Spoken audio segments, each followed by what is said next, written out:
Mohol by si prosím komentovať, prečo sa dvaja koaliční poslanci, respektíve dvaja predsedovia koaličných strán nezúčastnili týchto diskusí? Tieto rokovania s koaličnými stranami sú naozaj veľmi náročné.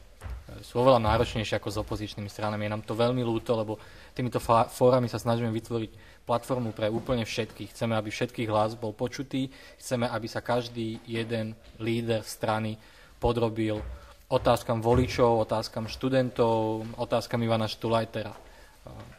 Veľmi sme sa snažili dostať aj predsedu HZDS pána Vladimíra Mečera, aj predsedu SNS pána Jána Slotu, alebo dokonca nejakých iných vysokých predstaviteľov SNS. Už sme ku koncu už povedali, že takmer hoci kto môže prísť HZDS, alebo hoci kto môže prísť SNS. Rokovania boli náročné. S týmito stranami nakoniec sa rozhodli neprísť, čo nás veľmi mrzí. Pretože môže to vyzerať, že toto fórum je iba pre opozičné strany, ale nie je tomu tak. Toto fórum je pre všetky politické sily na Slovensku, ktoré majú reálnu šancu dostať sa do parlamentu. Preto sme 2 týždne museli mať takúto vynútenú prestávku. Strana Smer sa ešte úplne nevyjadrila, ale ja dúfam, že predstaviteľa strany Smer sa nám nakoniec podarí dostať ako najvýznamnejšej slovenskej politickej strany. Takže mrzí nás to, že neprišli predstaviteľa 2 koaličných strán. Bola táto diskusia pre teba prínosom? Určite áno, keďže sa zaujímam o politiku, tak chcela som si vypočuť aj názor pána Figela, takže áno. Uvažovala si práve o zmene prípadne toho svojho kandidáta, ktorého si sa rozhodla voliť na základe tejto diskusie? No, to je ťažká otázka, keďže môjim kandidátom je KDH, alebo teda SDKU. Nie som úplne rozhodnutá, ale veľmi to neovplyvnilo, pretože ešte vývoj, ktorý sa do volieb bude rozvíjať, tak to možno viacej ovplyvní, ale určite je prínosná táto diskusia.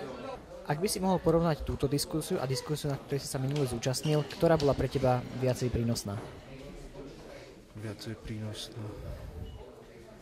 Konkrétnejšia bola tá minulá, tá dnešná bola skôr v takom filozofickejšom, abstraktnom duchu, ale dalo sa z nej vyčítať, čo sa pán Figel snažil povedať.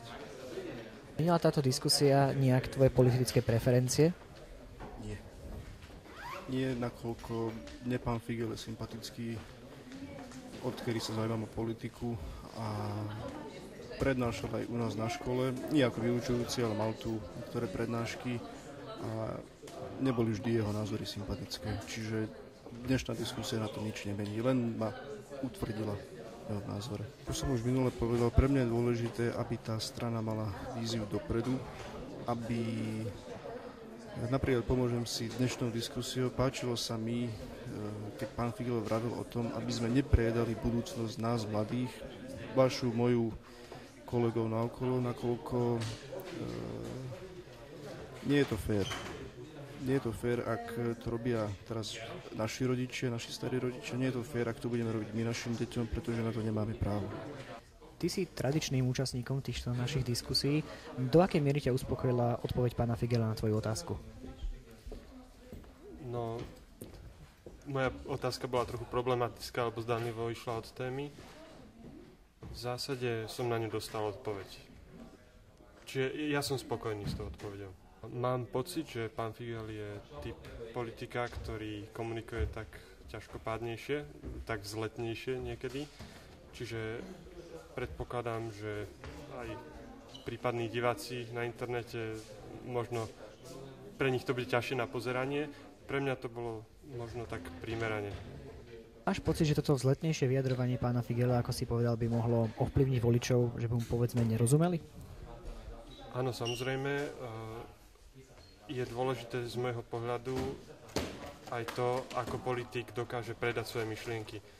A aj keď dneska ja som rozumel väčšine odpovedí, myslím, že pre niektorých ľudí to boli viac menej také dosť blá reči okolo témy, ale nie jednoduché, priamočiare odpovede.